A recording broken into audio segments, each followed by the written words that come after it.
नमस्कार दोस्तों, मैं दीपक शर्मा आंग्रिश आपका स्वागत करता हूं अपने इस चैनल एडवोकेट दीपक आंग्रिश में। दोस्तों, वीडियो की स्टार्टिंग में मैं आपको एक बेहद जरूरी जानकारी दे दूं। दोस्तों, मैंने अपने सभी व्यूअर्स के लिए एक वेबसाइट क्रिएट कर ली है www.advocatedeepakangrich.com। दोस्तों, इस वेबसाइट पर विजिट करने के बाद आपको जितनी भी लीगल इंफॉर्मेशन मैंने अपनी वेबसाइट के अंदर यानी कि यूट्यूब चैनल के अंदर यहां पर हिंदी लैंग्वेज के अंदर यहां पर मैंने आपको वीडियो दी थी, वो सारी वीडियोस आपको इस वेबसाइट पर जाकर हिंदी लैंग्वेज के अंदर पढ़ने को मिल जाएगी। यानी कि दोस्तों, अब आपको जितनी भी लीगल क्वेरीज है या फिर आप कोई भी लीगल इंफॉर्मेशन गेन करना चाहते हैं तो आप इस वेबसाइट पर जाकर सिंपल हिंदी लैंग्वेज के अंदर पढ़कर उसे वहां पर समझ सकते हैं। अब दोस्तों, बढ़ते हैं हम आज की इस वीडियो की ओर। दोस्तों, आज की इस वीडियो के अंदर बात करेंगे कि आखिरकार जब किसी को भी प्रॉपर्टी ट्रांसफर करनी होती है। दोस्तों, प्रॉपर्टी ट्रांसफर एक ऐसी चीज है जो हर किसी व्यक्ति को अपने जीवन में एक बार कभी ना कभी जरूर करनी पड़ती है। पर दोस्तों, उन्हें यहां पर प्रॉपर्टी ट्रांसफर करने के कौन कौन से तरीके होते हैं ये उन्हें पता होता ही नहीं। उन्हें बेसिकली यहां पर एक दो तरीके पता होते हैं, जैसे कि विल के थ्रू या फिर यहां पर सेल डीड या फिर गिफ्ट डीड। पर दोस्तों, ऐसा बिल्कुल भी नहीं है। प्रॉपर्टी ट्रांसफर करने के 5 तरीके होते हैं। दोस्तों, मैं आज इस वीडियो के अंदर आप सभी को उन्हीं 5 तरीकों के बारे में बताने वाला हूं। इसके बाद मैं आपको इन तरीकों में इनके जो बेनिफिट्स होते हैं और इनके यहाँ पर प्रोस कौन क्या क्या होते हैं, यानी कि इनके क्या क्या नुकसान होते हैं और क्या क्या फायदे होते हैं, वो सारे मैं इस वीडियो के अंदर भी बताने वाला हूं। दोस्तों, बेसिकली आज की इस वीडियो के अंदर हम बात करेंगे कि आखिरकार आप प्रॉपर्टी ट्रांसफर करें कैसे और प्रॉपर्टी ट्रांसफर करते वक्त आप कौन कौन सी सावधानियां बरतें। दोस्तों, वीडियो की स्टार्टिंग में मैं आपको एक चीज और बता दूं, अगर आपने अभी तक इस चैनल को सब्सक्राइब नहीं किया तो इसे जल्द से जल्द सब्सक्राइब कर लीजिए, क्योंकि इस चैनल पर हम आपके लिए रोजाना लीगल एडवाइस से जुड़ी वीडियोस अपलोड करते रहते हैं। तो चलिए दोस्तों, आज की इस वीडियो को हम स्टार्ट करते हैं।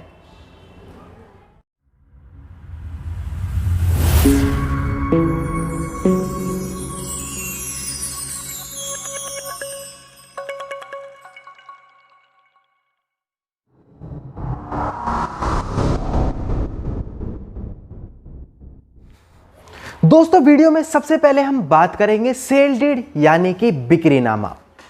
अब दोस्तों, मैं आपको बता दूं, सेल डीड यानी कि बिक्रीनामा आमतौर पर ज्यादातर लोग इसी मेथड को प्रॉपर्टी ट्रांसफर यूज करते हैं, यानी कि प्रॉपर्टी ट्रांसफर करने के लिए इसी मेथड को ज्यादातर लोग यूज करते हैं।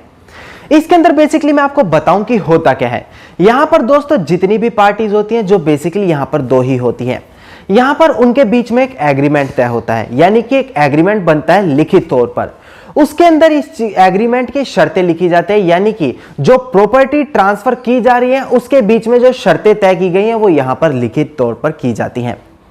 इसके अलावा दोस्तों, प्रॉपर्टी ट्रांसफर करते वक्त यहां पर कुछ चीजें और ध्यान देनी चाहिए, जैसे कि यहां पर जब आप प्रॉपर्टी ट्रांसफर कर रहे हैं तो यहां पर जो 2 पार्टी हैं उसके अलावा यहां पर 2 गवाह होने भी बेहद जरूरी हैं, और उन 2 गवाहों के साथ साथ उनके यहां पर आईडी प्रूफ भी लगाए जाते हैं, जैसे कि आधार कार्ड, वोटर कार्ड या फिर जो वहां पर मांगे जाए। इसके अलावा यहां पर उनकी फोटोग्राफ भी ली जाती है।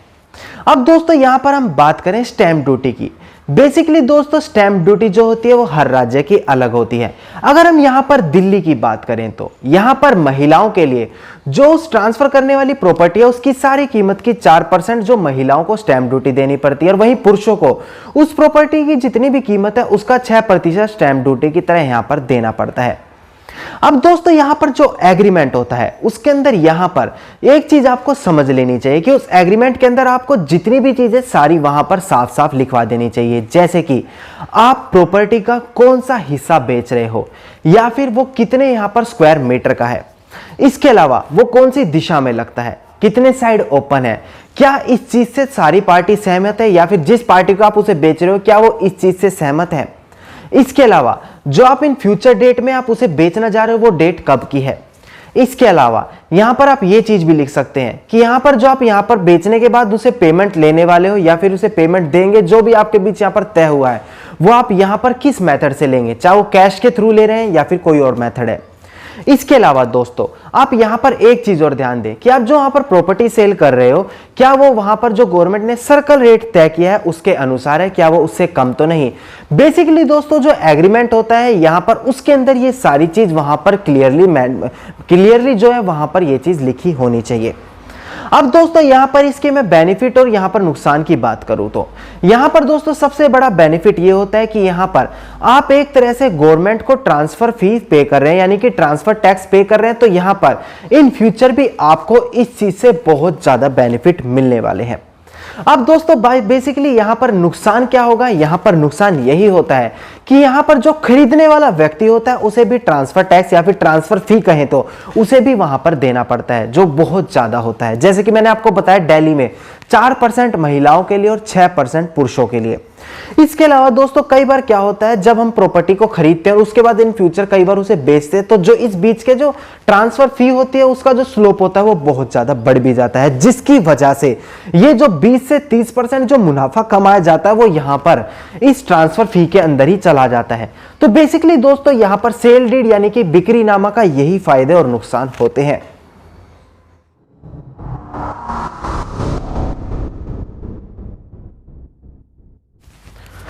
दोस्तों इसके बाद बात आती है प्रॉपर्टी ट्रांसफर करने के अगले मेथड की, यानी कि गिफ्ट डीड की। दोस्तों भारतीय संपत्ति हस्तांतरण अधिनियम के सेक्शन 122 के अंदर गिफ्ट डीड की परिभाषा दी गई है। अब दोस्तों यहां पर मैं इसे ऊपरी तौर पर आपको समझाऊं तो अगर यहां पर कोई व्यक्ति अपने मन से बिना किसी फोर्स के किंतु अपने मन से किसी व्यक्ति को, चाहे उसका यहां पर प्यार प्रेम हो या फिर दया भावना हो या फिर कोई भी कारण हो, कोई भी संपत्ति चाहे वो चल हो या फिर अचल संपत्ति हो, यानी कि मूवेबल या फिर इमूवेबल प्रॉपर्टी हो, किसी भी व्यक्ति को दान में देता है तो वहां पर उसे गिफ्ट डीड कहते हैं दोस्तों। पर दोस्तों यहां पर एक चीज ध्यान में जरूर रखनी चाहिए कि जब कोई व्यक्ति किसी भी व्यक्ति को कोई भी प्रॉपर्टी यहां पर दान में देता है तो इसके बदले वो यहां पर उस व्यक्ति से कुछ भी ना ले, तभी ये गिफ्ट डीड माना जाएगा। अब दोस्तों यहां पर बात करें गिफ्ट डीड में क्या हम पेपर वर्क की, तो बेसिकली जैसे मैंने आपको ऊपर बताया था सेल डीड यानी कि बिक्रीनामा, उसी की तरह भी गिफ्ट डीड के अंदर भी एक एग्रीमेंट तैयार होता है जिसके अंदर 2 गवाह होते हैं, उनके यहां पर आईडी प्रूफ लिए जाते हैं। इसके अंदर भी दोस्तों यहां पर प्रॉपर्टी का पूरा मेंशन करना चाहिए एग्रीमेंट के अंदर कि आखिरकार आप कितनी प्रॉपर्टी गिफ्ट के रूप में दे रहे हैं, वो कौन सी दिशा में लगती है, या फिर इसके अंदर जो वहां पर उस प्रॉपर्टी का ब्यौरा है आप उसमें साफ साफ लिख दें। अब दोस्तों यहां पर स्टैंप ड्यूटी की बात करें तो बेसिकली दोस्तों सेल डीड में जितनी यहां पर स्टैंप ड्यूटी दी जाती है उतनी ही आपको गिफ्ट डीड के अंदर भी यहां पर स्टैंप ड्यूटी देनी पड़ जाती है। अब दोस्तों यहां पर लाभ और हानि की बात करें,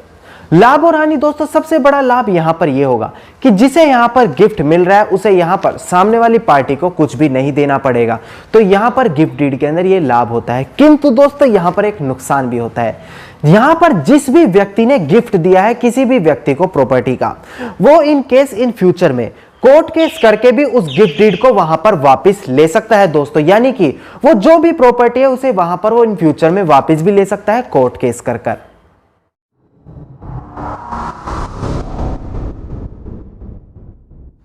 अब दोस्तों वीडियो में मैं आगे आपको बताऊंगा त्यागनामा, जिसे हम रिन्यूकेशन डीड भी कहते हैं। अब दोस्तों बेसिकली त्यागनामा में होता क्या है, यहां पर कोई भी व्यक्ति अपनी संपत्ति को त्याग देता है। बेसिकली दोस्तों इसी के अंदर यही होता है। अब मैं आपको यहां पर एग्जांपल के तौर पर समझाऊं, मान लेते हैं कोई एंसेस्ट्रल प्रॉपर्टी है, उसके अंदर सभी भाइयों का वहां पर बराबर बराबर का हक है, और वहां पर क्या करता है एक भाई अपना वहां पर हक को त्याग देता है, उसके बाद वो यहां पर किसी विशेष भाई को सारी संपत्ति जो उसके हिस्से में आती थी त्याग कर उसके नाम भी कर सकता है। इसके अलावा वो यहां पर सभी भाइयों को बराबर बराबर भी यहां पर जो प्रॉपर्टी त्याग कर बांट सकता है। अब बेसिकली दोस्तों यहां पर त्यागनामा यानी कि रिन्यूकेशन डीड के अंदर होता भी यही है कि यहां पर कोई व्यक्ति बिना किसी यहां पर इनटेक के, यानी कि उसे इसके बदले में कुछ नहीं लेना होता है, जैसे कि गिफ्ट डीड के अंदर होता था, और वहां पर वो अपनी जितनी भी उसकी संपत्ति है उसे वो त्याग देता है और किसी विशेष के नाम करके या फिर सबके हिस्से में बराबर बंटवा देता है। बेसिकली दोस्तों त्यागनामा के अंदर यही होता है। अब दोस्तों यहां पर कुछ शर्तें होती हैं, जैसे कि यहां पर त्यागनामा करने से पहले उसको एक चीज जरूर ध्यान रखनी चाहिए कि यहां पर वो किसी अपने निजी रिश्तेदार या फिर ब्लड रिलेशन वाले व्यक्ति को यहां पर प्रॉपर्टी त्याग कर दे सकता है। इसके अंदर दोस्तों बहुत सारे फायदे भी होते हैं, जिसके अंदर मैं एक फायदा आपको ये चीज बता दूं, यहां पर वो जो व्यक्ति होते हैं वो यहां पर बिना किसी ट्रांसफर फी के उस प्रॉपर्टी को अपने नाम भी करवा सकते हैं, जो उसके भाई होते हैं, जो मैंने आपको एग्जांपल के तौर पर बताया।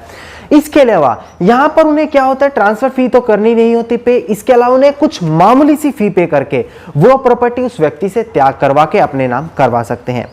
इसका दोस्तों यहां पर एक नुकसान भी ये होता है, इसका नुकसान सबसे बड़ा यही होता है कि जिस व्यक्ति ने यहां पर प्रॉपर्टी को त्याग कर किसी भी भाई के नाम कर दिया, इन फ्यूचर वो यहां पर एक वैलिड रीजन देकर यहां पर क्या कर सकता है, उस प्रॉपर्टी को वापस भी मांग सकता है। और इन केस अगर यहां पर उस व्यक्ति ने जिसके नाम वो प्रॉपर्टी भी की गई थी त्याग कर, वो उस प्रॉपर्टी को बेच चुका है, तो वहां पर उसे अपनी प्रॉपर्टी का हिस्सा भी देना पड़ता है। और अगर यहां पर वो अपनी प्रॉपर्टी का हिस्सा देने से इंकार कर देता है तो उसे अपनी सारी की सारी प्रॉपर्टी उस व्यक्ति के नाम करनी पड़ जाती है। बेसिकली दोस्तों यही कुछ त्यागनामा के अंदर होता है जो मैंने आपको समझाया है।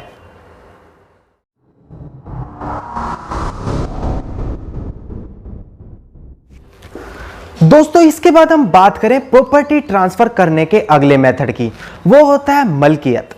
अब दोस्तों ये वर्ड आपने शायद ही पहले सुना हो, किंतु आपने ये चीज जरूर पहले देखी होगी। बेसिकली दोस्तों मैं आपको बता दूं कि ये भी रिलिनिकेशन डीड यानी कि त्यागनामा की तरह ही होता है, पर यहां पर मेथड थोड़ा सा इससे अलग होता है। अब यहां पर मैं आपको बता दूं कि होता क्या है। मान लेते हैं यहां पर किसी व्यक्ति ने अपने परिवार, दोस्त या फिर किसी रिश्तेदार से यहां पर कुछ पैसा उधार लिया था, किंतु किसी कारणवश वो व्यक्ति वो पैसा वापस लौटाने में यहां पर नाकाम रहा। अब दोस्तों यहां पर क्या होता है कि सरकार द्वारा कई बार प्रॉपर्टी का अधिग्रहण या फिर चकबंदी कर दी जाती है, किंतु यहां पर सरकार द्वारा ही कोई कदम उठाए गए हो। तो उस स्थिति में क्या होता है कि जिस व्यक्ति ने पैसा उधार लिया था वो यहां पर अपनी प्रॉपर्टी का कुछ हिस्सा किसी व्यक्ति को दे देता है जिस व्यक्ति ने यहां पर पैसा उसको उधार दिया था, यानी कि वो उस व्यक्ति को पैसा ना चुकाकर प्रॉपर्टी का कुछ हिस्सा उसे दे सकता है। इसे बेसिकली यहां पर दोस्तों मलकियत कहते हैं। जी हां दोस्तों, बेसिकली मलकियत के अंदर होता यही है कि यहां पर जब व्यक्ति पैसा चुकाने में नाकाम रहता है तो वो जब भी सरकार प्रॉपर्टी का अधिग्रहण या फिर चकबंदी या फिर कोई भी चीज करती है तो उस स्थिति में वहां पर वो अपनी प्रॉपर्टी का कुछ हिस्सा उस व्यक्ति को दे सकता है। अब दोस्तों यहां पर बात करें स्टैंप ड्यूटी की, तो बेसिकली दोस्तों इस चीज की स्टैंप ड्यूटी केवल कुछ रुपए ही होते हैं, यहां पर कोई बड़ी स्टैंप ड्यूटी उस व्यक्ति को नहीं चुकानी पड़ती।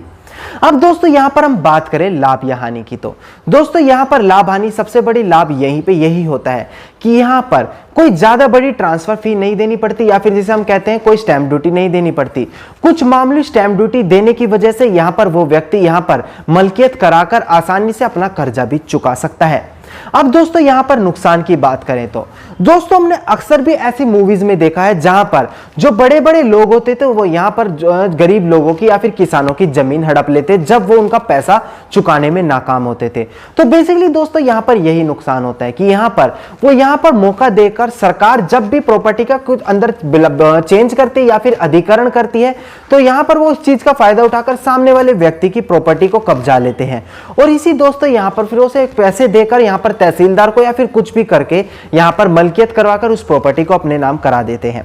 अब दोस्तों यहां पर आपको एक चीज और समझ लेनी चाहिए कि जिस व्यक्ति को यहां पर पैसा उधार देना है वो यहां पर अपनी मर्जी से उस प्रॉपर्टी का मलकियत करवा सकता है, यानी कि उस व्यक्ति को उस प्रॉपर्टी का कुछ हिस्सा दे सकता है, किंतु यहां पर उस प्रॉपर्टी का लेन देन करने का अधिकार तो उस व्यक्ति के पास है, किंतु उस चीज की पावर तहसीलदार के पास होती है। वो चाहे तो इस चीज को मना भी कर सकता है अगर वो ये चीज देखे कि यहां पर वो व्यक्ति यहां पर फोर्सफुली इस चीज को करवा रहा है।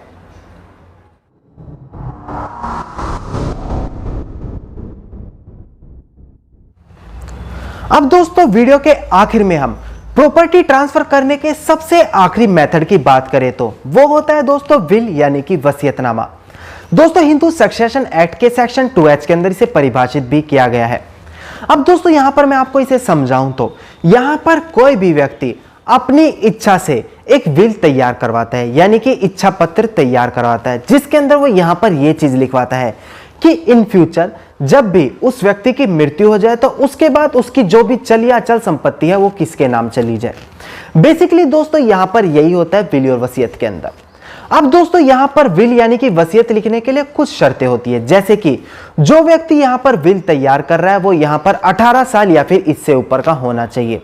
इसके अलावा जो व्यक्ति यहां पर विल लिख रहा है उसकी जो संपत्ति है वो उसी के नाम पर होनी चाहिए, और या तो उसने वो खुद कमाई हो या फिर वो उसकी एंसेस्ट्रल प्रॉपर्टी हो या फिर उसके नाम करवाई गई हो, किंतु वो उसी के नाम हो। इसके अलावा दोस्तों यहां पर जो विल लिखवाई जाती है वो यहां पर उसकी 2 कॉपी होनी चाहिए, एक उनके पास खुद हो और एक रजिस्ट्रार के ऑफिस में हो। इसके अलावा दोस्तों यहां पर जो विल तैयार करवाई जाती है उसके ऊपर 2 व्यक्तियों के और हस्ताक्षर होने चाहिए जो गवाह के तौर पर हम बात करें। अब दोस्तों यहां पर हम स्टैंप ड्यूटी की बात करें तो यहां पर भी दोस्तों कोई बड़ी स्टैंप ड्यूटी यहां पर किसी व्यक्ति को नहीं चुकानी पड़ती। अब दोस्तों हम जैसे दिल्ली की बात करें तो विल लिखते वक्त दिल्ली के अंदर स्टैंप ड्यूटी 2000 रुपए से लेकर 4000 रुपए के बीच लगती है दोस्तों। तो बेसिकली यहां पर दोस्तों कोई बड़ी स्टैंप ड्यूटी यहां पर नहीं चुकानी पड़ती। अब दोस्तों विल और वसीयत के अंदर हम लाभ हानि की बात करें तो दोस्तों यहां पर किसी भी व्यक्ति को किसी भी प्रकार की हानि यहां पर नहीं फेस करनी पड़ती। और यहां पर सबसे बड़ा लाभ दोस्तों यही होता है कि यहां पर व्यक्ति के जीवित रहते हुए उसकी इच्छा अनुसार जो उसकी संपत्ति होती है उसकी मृत्यु होने के बाद सही हाथों में चली जाती है, यानी कि यहां पर इन फ्यूचर लड़ाई झगड़ों से वो व्यक्ति सबको बचा लेता है। धन्यवाद दोस्तों, उम्मीद करता हूं आपको आज की वीडियो बेहद अच्छी लगी होगी। अगर आपको आज की वीडियो अच्छी लगी तो आप इस वीडियो को लाइक शेयर और कमेंट करना ना भूलें दोस्तों। अगर आपने अभी तक इस चैनल को सब्सक्राइब नहीं किया तो इसे जल्द से जल्द सब्सक्राइब कर लीजिए, क्योंकि इस चैनल पर मैंने आपके लिए यहां पर रोज इसी प्रकार की कानूनी संबंधी सलाह की आपकी वीडियोस अपलोड करता रहता हूं। और हाँ दोस्तों, चैनल को सब्सक्राइब करने के बाद आप नोटिफिकेशन बेल आइकन भी जरूर दबा दीजिए।